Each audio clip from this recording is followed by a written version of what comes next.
लोकतंत्र की जननी कहा जाता है, लोकतंत्र की जननी कहा जाता है वैशाली। और इस लोकतांत्रिक व्यवस्था को जन्म देने वाली भूमि पर यह एक बदलाव का संकेत है कि कल तक जिस वर्ग को, जिस समाज को असंगठित लोग समझते थे, आज वो समाज भी अनायास ही बिना कारण भी हजारों सैकड़ों की संख्या में आकर इस 45 डिग्री टेम्परेचर में भी बैठ जा रहा है। ये समाज की एकजुटता है। समाज के दर्जनों माननीय मंच पर आकर समाज की बात कर रहे हैं, ये आपकी एकजुटता का ही परिणाम है। और ये बताते हुए हमें बड़ा गर्व महसूस होता है कि हम लोग चूंकि बदलाव वाली भूमि से हैं, और ये छोटा मोटा बदलाव नहीं, इतना बदलाव कि ये बिहार की धरती इंसान को भी भगवान बनाने की क्षमता रखती है।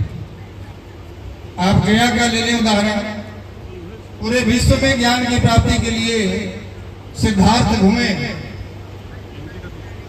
सिद्धार्थ पूरे विश्व में ज्ञान की प्राप्ति के लिए घूमे, कहीं ज्ञान की प्राप्ति नहीं हुई। लेकिन ये बिहार की धरती में, गया की धरती में वो ताकत थी जिसने एक साधारण से मनुष्य सिद्धार्थ को भगवान बुद्ध बना दिया। तो हम लोग उस बिहार की धरती से हैं। हम लोग आज जिस उद्देश्य के साथ में एकत्रित हुए हैं, किसी भी सामाजिक कार्यक्रम का उद्देश्य होता है कि हमारे समाज का उत्थान कैसे है, चाहे वो सामाजिक उत्थान हो, शैक्षणिक उत्थान हो, आर्थिक उत्थान हो, राजनीतिक रूप से हो, इससे हम मजबूत हो, इस पर चर्चा होनी चाहिए। और आखिर ये आवश्यकता क्यों महसूस हुई? हम लोग भी एक संगठन चला रहे हैं, विगत 12-13 वर्षों से चला रहे हैं। शुरुआती दिनों में जब हम लोग घर से निकले संगठन के माध्यम से लोगों को जोड़ने के लिए कि भाई एक समाज का संगठन बना है, ब्रह्मस्थी समाज का, आइए सब लोग साथ मिलकर काम करें, तो लोग कहते थे तो पागल है, ये समाज कभी एक होने वाला है। उदाहरण देते थे लोग कि बावन और भेद का कभी पंचायती हुआ है, भूमिहार और मेढक को कभी तराजू पे तौला नहीं जा सकता। तो भाई हमारी तुलना यदि करना ही है तो मेढक से क्यों कर रहे हो? हमारी तुलना करनी है तो शेरों से करो, मेढक से हमारी तुलना मत करो।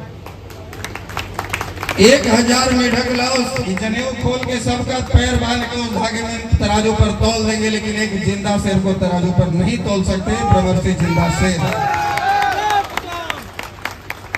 तौलने वाली बात नहीं है। लोग कहते हैं और भी उदाहरण देते हैं कि भाई उस समाज को आप जोड़िएगा जिस समाज में कार्यकर्ता होता है।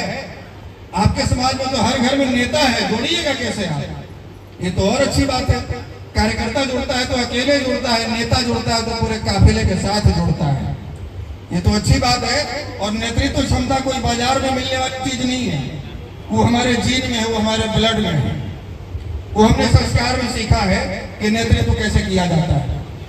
और बहुत सारे लोग जैसे ही ये मंच का नाम देखते भाई भूमिहार ब्राह्मण सम्मेलन, कई लोगों के जहन में आ जाता है कि भाई ये किसी वर्ग के खिलाफ है क्या? तो हम ये स्पष्ट करना चाहते हैं, हमने पहले भी बात की, जो लोग आमंत्रण देने आए थे, भाई कृष्ण जी से बात हुई और भाई अमन जी और शुभम जी सब लोग आए थे। हमने कहा कि ये कार्यक्रम किसी वर्ग के खिलाफ तो नहीं, बोले नहीं बिल्कुल नहीं। हमने कहा होना भी नहीं चाहिए।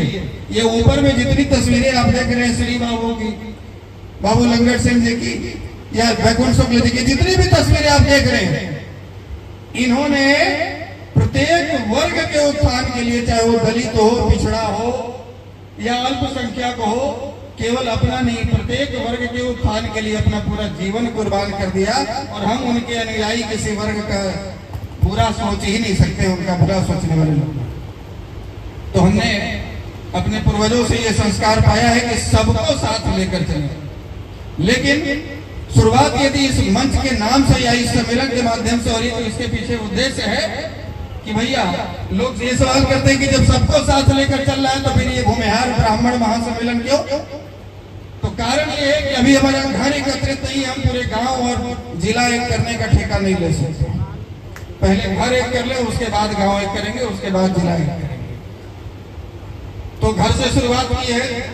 और यहाँ हमारे साथियों ने हमने देखा कि लगभग एक हफ्ते से काफी प्रयास कर रहा है इस कार्यक्रम को लेकर, गांव गांव जाकर लोगों को आमंत्रित कर रहे हैं। हालांकि इस तरह के आयोजनों में आमंत्रण की जरूरत नहीं होती,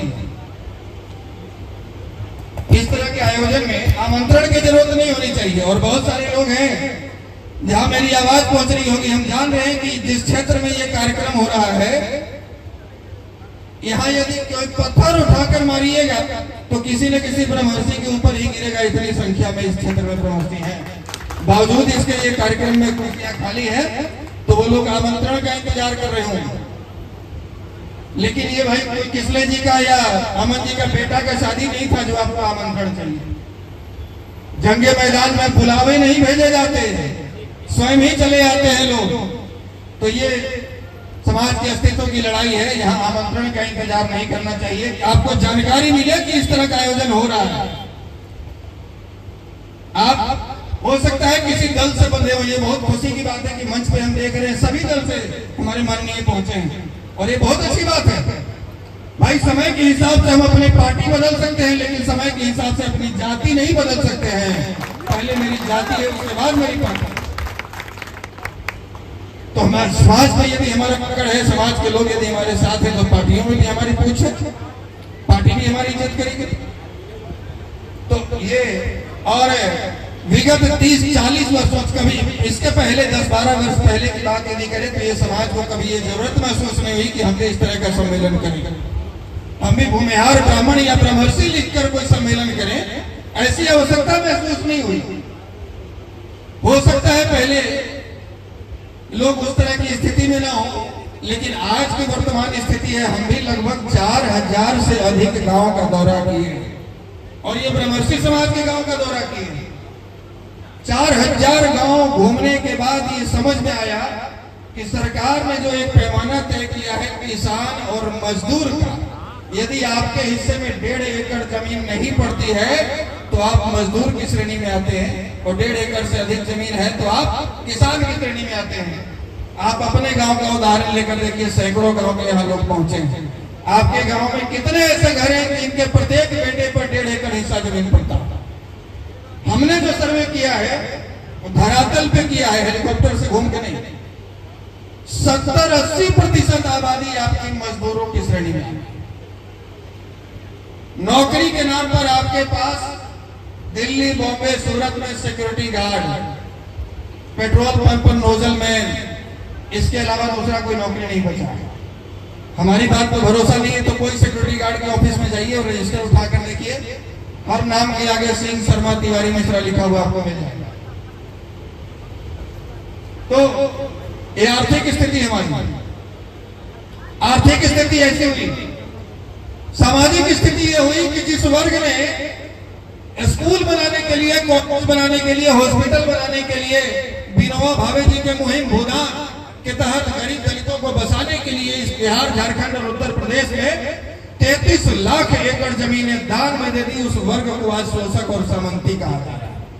तो ये आपकी सामाजिक स्थिति।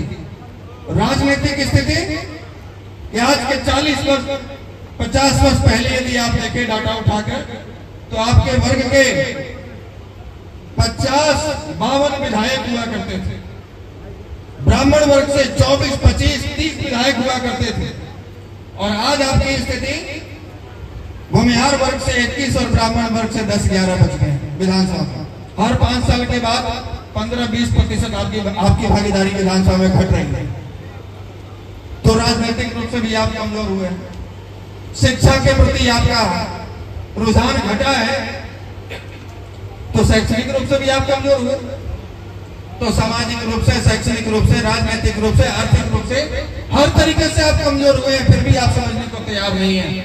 और यदि समझे होते तो ये कुर्सियां खाली नहीं रहती। ये जितने भी लोग यहाँ पर मौजूद हैं सब अपने आप में 100-50 लोगों को लाने में सक्षम है। यदि एक व्यक्ति को भी लेकर आए होते तो इतनी कुर्सी खाली नहीं होती। ये बार बार इसके पीछे कहने का उद्देश्य यह है कि आप जगह ये तस्वीरें जब मार्केट में, सोशल मीडिया पर जाती है तो ये अच्छा संदेश नहीं देता है। ये अच्छा संदेश नहीं देता। आज समझ लीजिए एक बात, इस लोकतांत्रिक व्यवस्था में एक डॉक्टर, इंजीनियर, साइंटिस्ट के वोट का वैल्यू उतना ही है जितना एक भेड़ बकरी चराने